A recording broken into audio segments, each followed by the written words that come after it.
आप देख रहे हैं the him tales horror stories. प्रस्तुत एक और नई कहानी। इस दुनिया में कुछ चीजें दिखने में जितनी खूबसूरत होती हैं, उनके पीछे छिपी कहानियां अक्सर उतनी ही दर्दनाक होती हैं। कहा जाता है कि किसी की आयु से पहले अगर उसकी मृत्यु हो जाए तो उसकी आत्माएं सदियों तक उसी जगह भटकती रहती है जो हमेशा किसी इंसानी शरीर की खोज में रहती है, और अगर वो किसी इंसान के प्रति आकर्षित हो जाए तो फिर वो उसे ही अपनी इच्छाओं को पूरा करने का जरिया बना लेती है। धीरज और शैलजा अपनी बेटी अनामिका के साथ परिजात सोसाइटी में एक घर को देखने आए थे। उस घर की बनावट और हर एक चीज इतनी सुंदर थी जिसे देखते ही कोई भी उस घर के प्रति आकर्षित हो जाए। लेकिन हैरत की बात यह थी कि जितने भी लोग आज तक इस घर में रहे वह ज्यादा दिन तक यहां रुक नहीं पाए। धीरज गुवाहाटी में नया था, इसलिए उसे इस सोसाइटी और इस घर से जुड़ी किसी भी कहानी का कोई अंदाजा नहीं था। उन सबको एक नजर में ही वो घर पसंद आ गया और वो अपनी फैमिली के साथ उसी दिन से वहां रहने लगा। रात के लगभग 1:30 बज रहे थे। वह तीनों गहरी नींद में सोए हुए थे कि तभी शैलजा को अपने पैरों पर किसी के हाथ महसूस हुए और तभी अचानक उसकी आंख खुल गई कि तभी फिर से उसे अपने पैरों पर किसी की उंगलियों का एहसास हुआ। इस बार वो थोड़ी घबरा गई, पर उसने उठकर देखा तो वहां कोई नहीं था। वह घबराई हुई दोबारा अपने बिस्तर पर आकर आंखें बंद करके लेट गई कि तभी थोड़ी देर बाद उसे अपने बिस्तर के पास किसी के कदमों की दबी हुई आहट महसूस हुई। उसने हिम्मत करके इधर उधर देखा तो वहां कोई नहीं था। धीरज और अनामिका भी गहरी नींद में सोए हुए थे। वह सब कुछ नजरअंदाज करके फिर से अपनी आंखें बंद करके सोने की कोशिश करने लगी कि तभी वो दबी हुई कदमों की आहट तेज हो गई और शैलजा को अचानक एक बहुत ही ठंडी सी हवा महसूस होने लगी। इस बार उसने जैसे ही अपनी आंखें खोली तो उसकी नजर सीधे बेडरूम की खिड़की पर गई जो वेंटिलेशन की वजह से खुली हुई थी। खिड़की के बाहर का वो नजारा देखकर उसके होश उड़ गए। खिड़की के बाहर एक औरत खड़ी एक डगों से घूर रही थी। उसका चेहरा बेहद डरावना था। शैलजा ने हिम्मत करके पास में रखी टॉर्च से जब खिड़की की तरफ देखने की कोशिश की तो उसके होश उड़ गए। उस औरत का चेहरा बुरी तरह से घायल था। वह शैलजा को देखकर बड़ी ही अजीब तरीके से मुस्कुराने लगी और उसके मुंह से खून रिस कर बहने लगा। उसे देखकर शैलजा बुरी तरह से डर गई और डर के मारे वो जोर जोर से चिल्लाने लगी। उसकी आवाज सुनकर धीरज की नींद खुल गई। अरे क्या हुआ तुम्हें? ऐसे चीख क्यों रही हो? कोई बुरा सपना देखा क्या? नहीं, वो कोई सपना नहीं था। मैंने अपनी आंखों से उस औरत को देखा है। वो वहाँ थी, खिड़की के पास थी। वो कौन औरत? क्या कह रही हो तुम? इस घर में हम तीनों के अलावा और कोई नहीं है। ये सब कुछ तुम्हारा वहम है। अब ज्यादा टेंशन मत लो और सो जाओ। लेकिन मैंने लेकिन कुछ नहीं। मुझे सुबह जल्दी उठ के ऑफिस जाना है, तो प्लीज सो जाओ तुम। कोई नहीं है वहां। शैलजा अपने साथ हुए इस हादसे से बुरी तरह डर चुकी थी। उसके साथ अब हर रात ऐसे हादसे होने लगे। कभी सोते हुए उसके पैरों को कोई जोर से पकड़ के खींच लेता तो कभी उसे कोई सीढ़ियों से धक्का देने की कोशिश करता। उसे समझ नहीं आ रहा था कि आखिर उसके साथ ये सब क्या हो रहा है। दिन ब दिन अब उसकी हालत खराब होती जा रही थी। इसलिए धीरज ने डॉक्टर से उसका ट्रीटमेंट करवाया, लेकिन उसके बाद भी उसकी हालत में कोई सुधार नहीं आया। उसका बर्ताव भी अब पहले की तरह नहीं था। वह हर समय चिड़चिड़ी सी रहने लगी थी।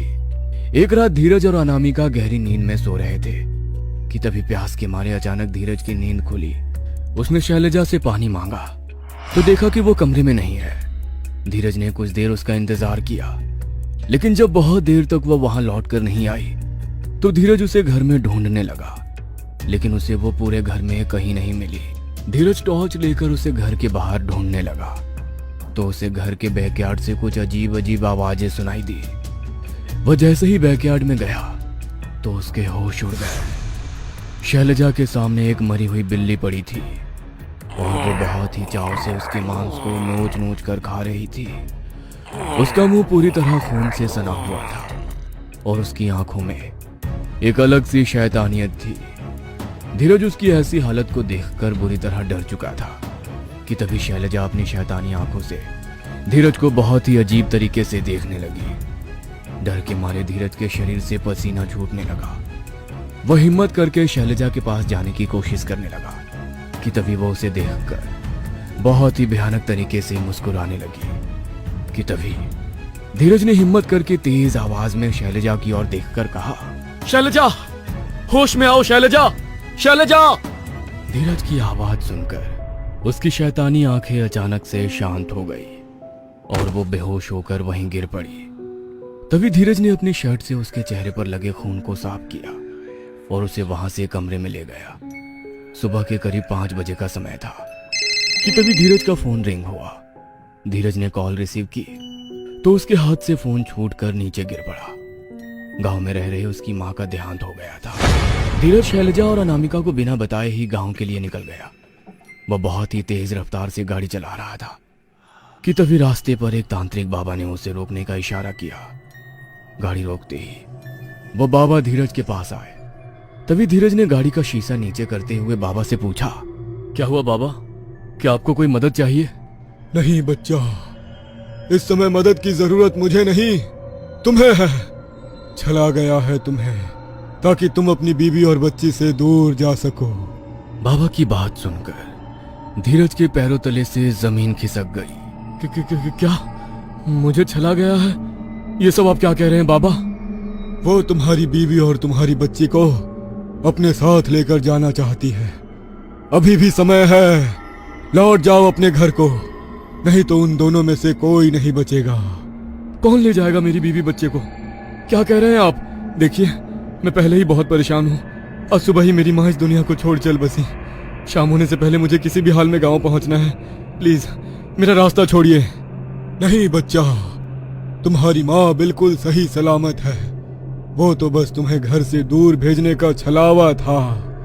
एक आत्मा है तुम्हारे घर में जो ये सब कर रही है। बाबा की बातें सुनकर धीरज को कल रात की वो बात याद आने लगी और उसने उसी वक्त अपने गांव फोन लगाया। तब उसे पता चला कि उसकी माँ बिल्कुल सही सलामत है। आपने सच कहा बाबा, मेरे साथ छलावा हुआ है। मेरी बीवी, मेरी बेटी, वो उनको नहीं छोड़ेगी। आप मेरे साथ चलिए बाबा।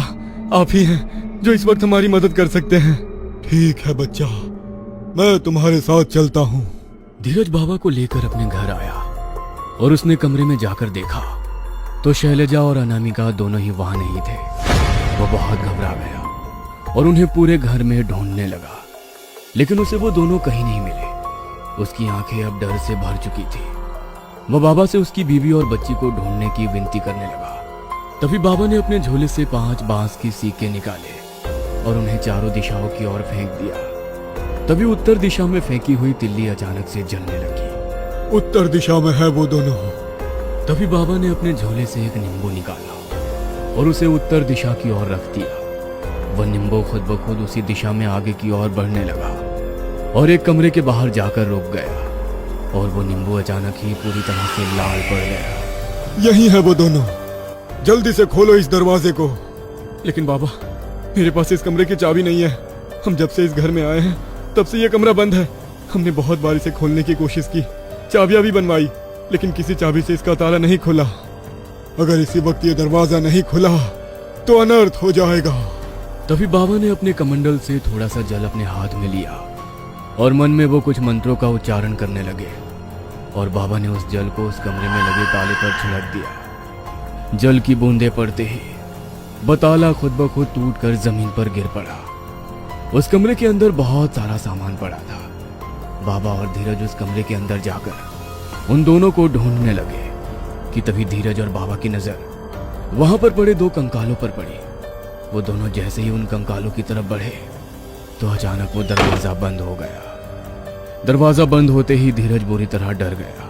तभी बाबा ने अपने कमंडल से अभिषिक्त जल से उस दरवाजे को खोल दिया। सूरज भी अब ढल चुका था। आसमान में अंधेरा छाने लगा था। धीरज और बाबा दोनों ही उन्हें ढूंढ रहे थे। तभी बाबा को अचानक कुछ याद आया। वो नींबू उत्तर दिशा में उस कमरे की तरफ गया था। हमें उस कमरे के पीछे वाली दीवार के पास जाकर देखना होगा। धीरज और बाबा उस कमरे के पीछे वाली दीवार के पास गए तो वहां उन्हें एक छोटा सा कमरा दिखा। वो दोनों जैसे ही उस कमरे में गए तो सामने का मंजर देखकर धीरज के होश उड़ गए। शैलजा एक चेयर पर अनामिका को अपनी गोद में लिए बैठी थी। शैलजा का पूरा चेहरा खून से लथपथ था। अनामिका की आंखों में भी अब शैलजा की आंखों जैसी शैतानियां झलक रही थी। उन्हें देखकर बाबा समझ चुके थे कि शैतान उनके शरीर पर पूरी तरह से कब्जा कर चुका था। इसलिए उन्होंने देर ना करते हुए अपने हाथ से विभूति को उन दोनों पर छिड़क दिया। विभूति का स्पर्श होते ही वो दोनों बुरी तरह से चीखने लगे। बता कौन है तू और इन दोनों को क्यों परेशान कर रही है? चली जा यहाँ से, छोड़ दे इन दोनों को। नहीं, कभी नहीं, मैं इन्हें नहीं छोड़ूंगी। इन्हें तो मैं अपने साथ लेकर जाऊंगी। उस आत्मा के इतना कहते ही बाबा ने फिर से उन दोनों पर विभूति को छिड़का और दोनों फिर से बुरी तरह से तड़पने लगी। बाबा अब उन पर मंत्र से अभिषिक्त जल को छिड़कने लगे, जिससे वो आत्माएं बहुत बुरी तरह से तड़पने लगी। बता कौन है तू और क्यों इन दोनों को परेशान कर रही है? इस बार बाबा के पूछने पर वो आत्मा बाबा को सारी सच्चाई बताती है, जिसे सुनकर धीरज और बाबा दोनों की आंखों में आंसू आ जाते हैं। बात आज से लगभग 25 साल पुरानी है, जब इस सोसाइटी में बहुत ही कम लोग रहा करते थे। धीरज आज जिस घर में रह रहा है, असल में वो घर एक अमीर बिजनेसमैन का था। उस रात उसके घर पर एक बिजनेस डिनर था। उसके बहुत से दोस्त उस डिनर पार्टी में आए हुए थे। वह सभी नशे में धोत हो चुके थे। तभी वहां उनके घर में काम करने वाली मेड उनके झूठे बर्तन लेने वहां आई। सभी लोग नशे में इतने धोत थे कि वो उसे देखकर उसके साथ बदतमीजी करने लगे। वो खुद को बचाने के लिए जोर जोर से चिल्लाने लगी। उसकी आवाज सुनकर किचन से उसकी मासूम सी बच्ची उसके पास आ गई और अपनी माँ को बचाने के लिए वो उससे लिपट गई। लेकिन उन जानवरों ने उस छोटी सी बच्ची को धक्का देकर वहां से दूर फेंक दिया। उस बच्ची का सर सीधा जाकर दीवार में लग पड़ा। वो अपनी बच्ची के लिए चीखती बिलखती रही, लेकिन उनमें से किसी ने भी उसकी एक नहीं सुनी। वो छोटी सी बच्ची उस चोट को सह नहीं पाई और मौके पर ही उसकी मौत हो गई। उसके बाद भी उन लोगों ने उस औरत के साथ जानवरों से भी बदतर व्यवहार किया और उसके बाद बदनामी के डर से उन्होंने उसे भी मार दिया और उन दोनों के पार्थिव शरीर को घर के स्टोर रूम में फेंक दिया। इसके कुछ दिन बाद ही एक एक करके सभी लोगों की मौत हो गई, जिन्होंने उस औरत और उस बच्ची को जीते जी मार दिया था। उसके बाद यहाँ जो भी आया उसे उसी औरत और उसकी बच्ची की आत्मा नजर आने लगती थी और वो कुछ ही दिनों में इस घर को छोड़कर यहाँ से चले जाते थे।